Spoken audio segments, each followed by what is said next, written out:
Je vais te donner un exemple, ok? Lorsque quelqu'un te fait un compliment, la personne te dit par exemple, tu as fait un bon travail. Et toi, qu'est-ce que tu réponds? Oh non, c'est rien. J'ai juste fait ce que je devais faire. Si tu réponds comme ça, extérieurement, ça peut sembler être de l'humilité, mais intérieurement, tu viens de refuser de recevoir. On t'offre quelque chose que tu refuses de recevoir. Peut-être pas volontairement, mais énergiquement, tu viens de le faire. Alors, tu n'as pas accueilli cette chose-là qui t'était offerte. Tu n'as pas accueilli ce compliment-là. Alors, prends une seconde, respire et réfléchis.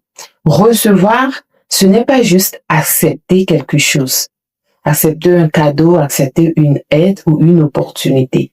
Recevoir, c'est un acte intérieur. Oui.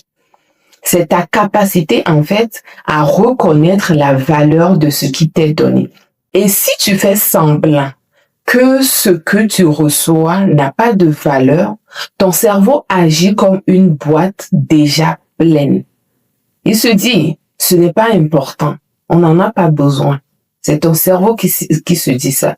Ce n'est rien en fait, j'en ai pas besoin. C'est pour ça que la personne repousse. Et ce qui n'a pas de valeur, ça ne va pas se reproduire dans ta vie.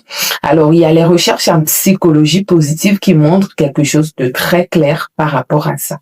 Quand tu ressens une gratitude réelle, ce qui arrive, c'est que des zones spécifiques de ton cerveau s'activent.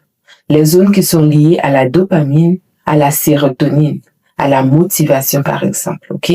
Autrement dit, ce qui arrive, c'est que quand tu ressens profondément de la gratitude, ton cerveau, en fait, il enregistre que l'expérience que tu viens de vivre, c'est une expérience très précieuse.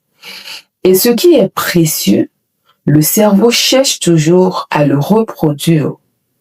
Alors, imagine que tu es dans un restaurant et le serveur qui est là, à chaque fois, il t'apporte quelque chose à ta table et qu'est-ce que toi tu fais? Tu fais comme si ça n'avait aucune valeur pour toi. Le serveur t'apporte des choses et tu ne mets même pas un regard, tu n'es pas présent, tu ne montres pas de reconnaissance. Au bout d'un moment, cette personne-là va hésiter à revenir à ta table. Pas par méchanceté, mais parce qu'il sent que ce qu'il apporte n'est pas accueilli.